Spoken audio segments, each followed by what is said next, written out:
Hey, so today we're making taquitos. I'll take you along.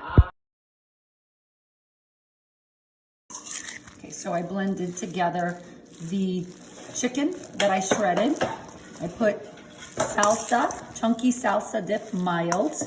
I put a half of a container of sour cream and 3/4 of a bag of Mexican blend, 4-cheese Mexican blend shredded. And you combine it all together, mix it well, put a little bit of salt, and we'll be back in a moment. So the next part, we get our wraps.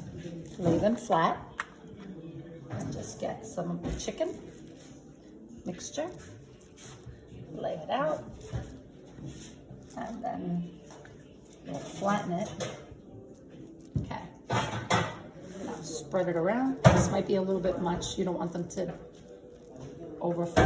So I'll take some out. Just spread along the side. Okay.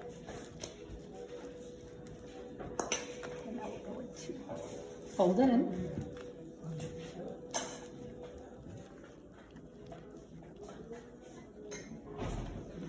Okay.